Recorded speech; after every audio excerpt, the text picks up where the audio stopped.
Ya pemirsa, Presiden Joko Widodo meresmikan pembukaan Pasanggiri Nasional dan Kejuaraan Nasional Remaja Persinas Asad 2017 di Pondok Pesantren Minhajur Rosyidin, Pondok Gede, Jakarta Timur. Untuk mengetahui bagaimana informasi selengkapnya, kita akan bergabung dengan reporter Aditya Warman dan juru kamera Tommy Pribadi. Ya Adit, bagaimana jalannya peresmian Kerjunas Remaja Persinas Asad 2017 yang tadi dibuka oleh Presiden Jokowi? Sakti dan juga pemirsa, tadi sekitar pukul 9:15 waktu Indonesia Barat, Joko Widodo, Presiden Republik Indonesia, yang didampingi oleh sejumlah menteri dari Kabinet Kerja itu turut membuka dari Pasanggirinas dan juga perlombaan nasional pencaksilat tingkat nasional ini yang diselenggarakan di Jakarta, tepatnya di Lubang Buaya, Jakarta Timur. Acara yang berlangsung tadi sekitar kurang lebih 30 hingga 45 menit lamanya, Presiden Joko Widodo membuka dan juga turut berkomunikasi dengan para hadirin yang datang, begitu peserta dari ke-34 provinsi di Indonesia. Ini sebanyak 3.000 peserta, Sakti. Ini turut hadir dalam Pasanggirinas dan juga perlombaan pencaksilat secara nasional tahun 2017 ini.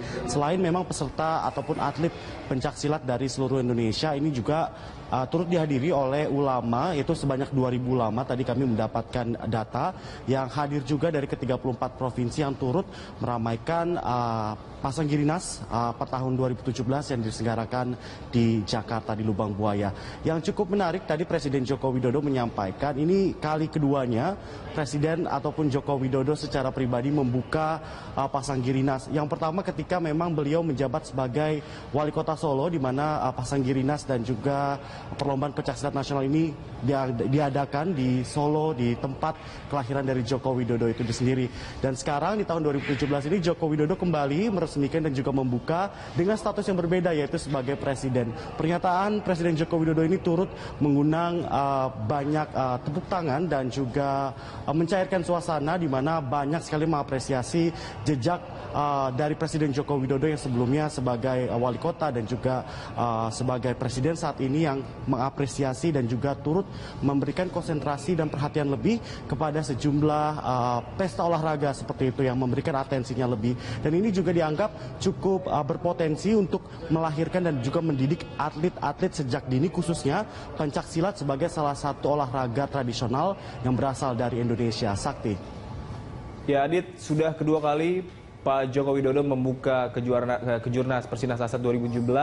Lalu apa harapan dari Presiden Jokowi sendiri terhadap Kejurnas Persinas Asad yang diadakan tahun ini, Adit?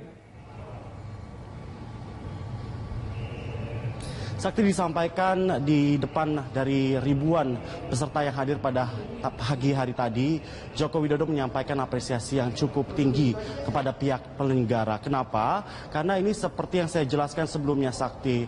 Kalau bukan kita, siapa lagi yang melestarikan budaya sendiri? Dan ini tidak hanya mendidik ataupun memupuk bibit-bibit atlet sejak dini, namun juga penguasaan dan juga menciptakan karakter kebangsaan, khususnya bangsa Indonesia yang berbudi pekerti dan juga terus melestarikan kebudayaan luhur. Salah satunya pencaksilat ini menjadi salah satu kunci keberhasilan Indonesia di masa depan. Ini ada dua fokus yang disampaikan Presiden Jokowi. Yang pertama ialah nantinya jika 10 ataupun 20 tahun lagi tetap konsisten pemerintah Indonesia memupuk atlet-atlet pencaksilat ini sejak dini, begitu, ini tidak menutup kemungkinan nantinya ke depannya pencaksilat itu akan terkenal seperti olahraga lainnya, seperti sumo dari Jepang ataupun ada taekwondo dari Jepang juga. Ini seperti image yang ingin dibangun oleh Presiden Joko Widodo nantinya ke depan ini jangka panjang. Tentunya pesan ini juga disampaikan langsung di dalam kata sambutannya yang kami sempat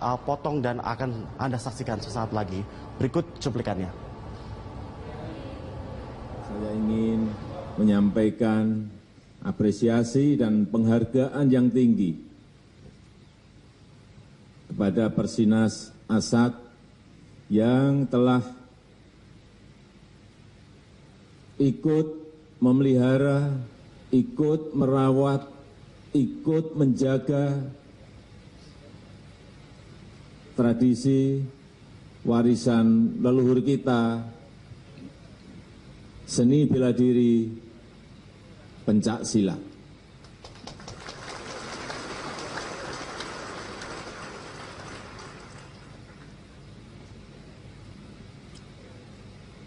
tanpa kesadaran kita untuk menjaga, untuk merawat seni tradisi pencaksilat ini, kita akan kehilangan sebuah karakter karena hampir semua negara juga memiliki. Inilah sebuah karakter bangsa yang harus kita rawat, yang harus kita jaga bersama-sama.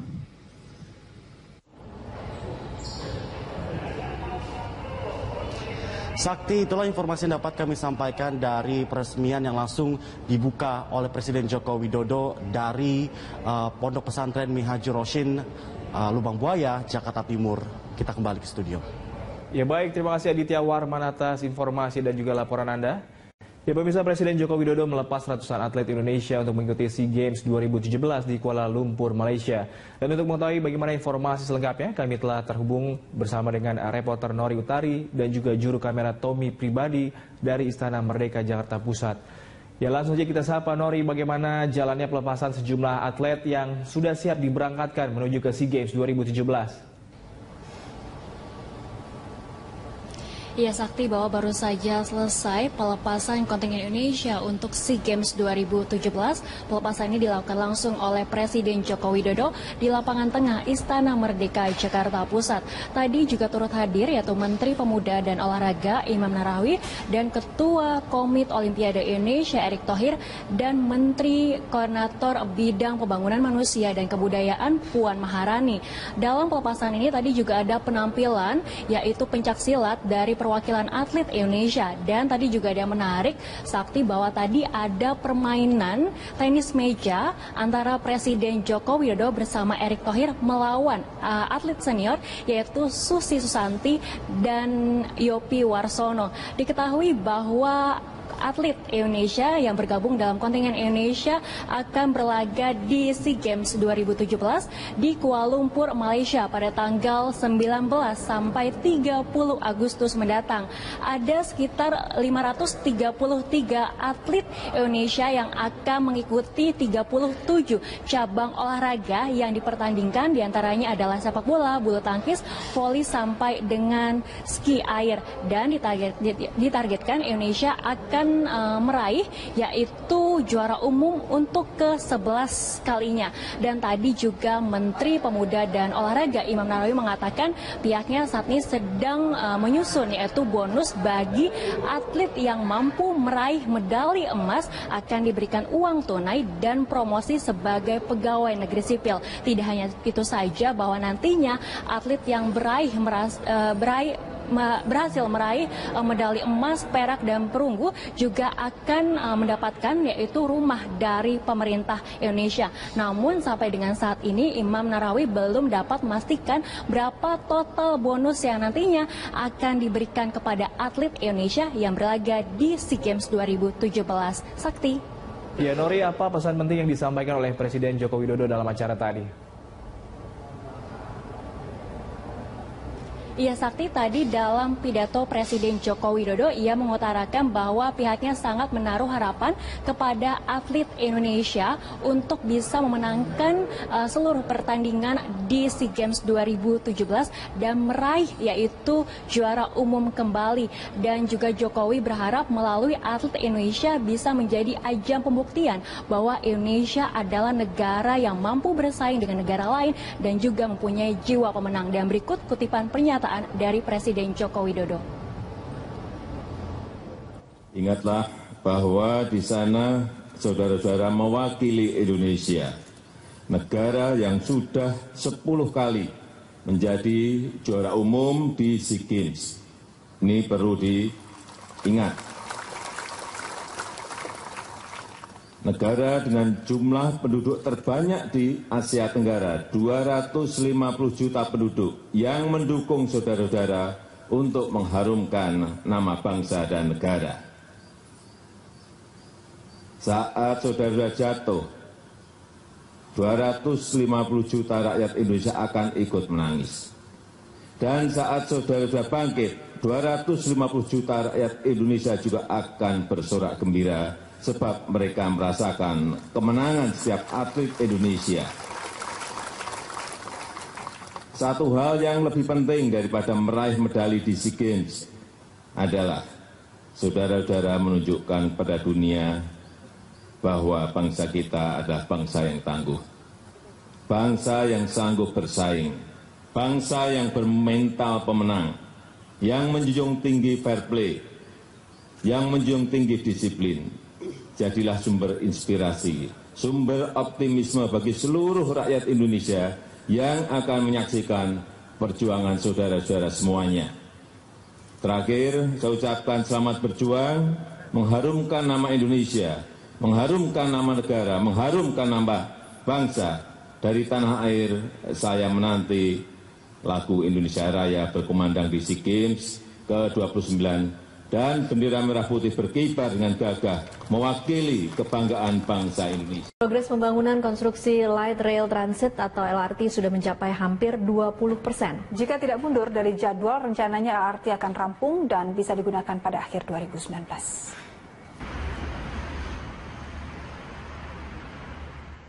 Proyek pembangunan Light Rail Transit atau LRT pada tahap 1 sudah hampir mencapai 20%. Proses pembebasan lahan di jalur yang membentang sepanjang Cibubur hingga Bekasi Timur juga sudah rampung. Proyek yang menelan dana 21,7 triliun ini digadang-gadang mampu mengurangi kemacetan di ibu kota yang kini semakin parah. Sampai sekarang hampir 20% lah, 18-19 itulah ya.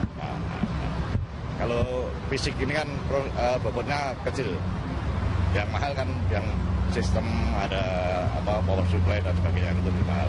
Ya. Soal pendanaan Pak, apakah ada kendala untuk pendanaan? Kan ini mau lanjut juga di Kuningan. Ya, nah, nggak ada masalah pendanaan. Jadi kami adik-adik siap untuk modal kerja.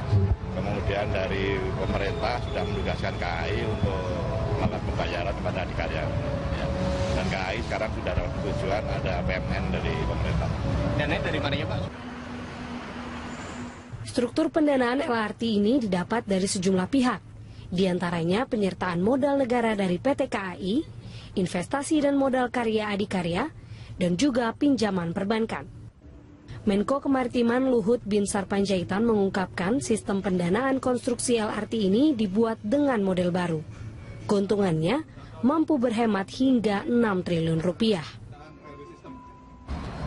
Struktur pendanaan untuk kereta api ini, LRT ini juga sudah kita buat dengan model baru.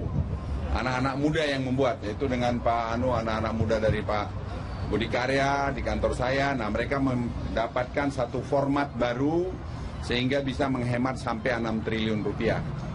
Nah, itu misalnya dengan fixed block dirubah jadi moving block, itu menambah penumpang dari 260 ribuan ke 475 ribu atau kira-kira begitu angkanya anunya. Nah, kemudian banyak lagi yang lain yang kita buat penghematan. Nah, sehingga tidak semuanya.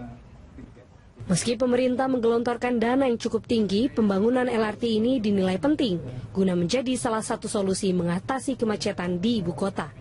Selain mempermudah akses transportasi umum, kenyamanan dan keamanan dari LRT juga menjadi nilai tambah tersendiri. Masyarakat tentu berharap pembangunan LRT bisa tepat dan rampung sesuai jadwal, agar bisa segera digunakan. Nila Kusuma, Irham Andriaji, Berita 1, Jakarta. Simpang Susun Semanggi sedang diuji coba untuk umum, mulai banyak diminati pengguna jalan. Meski demikian, ada hal yang harus diperhatikan agar tidak ada para pengendara yang tersesat ataupun jika tersesat atau salah jalan. Berikut liputan Alivia, Anindita, dan juga juru kamera Nasrullah. Setelah mendapatkan sertifikat layak fungsi, Simpang Susun Semanggi sudah resmi beroperasi dan dinyatakan aman. Namun pada malam hari ini tidak beroperasi. Jadi beginilah Simpang Susun Semanggi pada malam hari. Dan memang Anda harus mewaspadai karena ada dua jalan yang berbeda. Simpang Susun Semanggi ini dibuat untuk memangkas rute bagi pengguna jalan yang akan ke Bundaran HI dan juga ke Senayan dari arah timur dan juga barat di Jalan Gatot Subroto. Sehingga pengguna jalan tidak perlu lagi memutar di di simpang yang lama atau simpang di bagian bawah. Dan memang hanya ada 2 rute di Simpang Susun Semanggi ini, yaitu adalah ke Bundaran HI dan ke arah Senayan. Dan di sebelah kiri saya memang sudah ada rambu-rambu lalu lintas di Simpang Susun Semanggi ini. Itu ada penunjuk jalan yang tidak memperbolehkan Simpang Susun Semanggi ini untuk dilalui oleh orang pejalan kaki, pedagang, sepeda motor atau sepeda, bajai, dan mobil bermuatan dengan beban yang berat. Dan nantinya Simpang Susun Semanggi ini diharapkan dapat mengurangi kemacetan hingga 40%. Dari Jakarta, Alivia Nandita, Nasrullah, Metro TV. Ya, itu tadi pemirsa sedikit informasi terkait dengan Simpang Susun Semanggi, dan kita akan melihat secara langsung lagi, secara lebih detail lagi bagaimana sebenarnya konstruksi dan juga rute-rute yang kali ini memang sudah sangat dipersiapkan untuk nanti dibuka, yang menghubungkan dari beberapa titik di wilayah Jakarta. Kita akan lihat bersama kali ini Simpang Susun Semanggi yang sudah kami siapkan. Di sini dapat Anda lihat visualisasi Simpang Susun Semanggi yang pemirsa pada tanggal 28 Juli kemarin sudah diuji coba oleh pemerintah dan kemudian ditutup, dan nanti pada tanggal 17 Agustus akan diresmikan secara langsung oleh Presiden Joko Widodo. Dan kalau tadi disampaikan dalam informasi sebelumnya bahwa Simpang Susun Semanggi ini memang hanya khusus diperuntukkan untuk roda 4 saja. Mengapa? Gubernur Kepala Daerah DKI Jakarta mengatakan bahwa angin kencang, tingginya jembatan ini, termasuk juga untuk para pengendara motor yang berselfie di tempat ini tentu saja akan berbahaya. Oleh karena itu, kebijakan untuk memperbolehkan roda 4 yang hanya bisa melintasi wilayah ini. Dan tujuan dibangunnya Simpang Susun Semanggi ini pemirsa memang untuk mengurai kemacetan, dan jembatan sepanjang 1,6 km diharapkan mampu menjadi solusi kemacetan di ibu kota, dan diperkirakan ada sekitar 40% ini dapat mengurai kemacetan yang saat ini terjadi di ibu kota. Dan pembangunan Simpang Susun Semanggi juga diharapkan menjadi solusi dan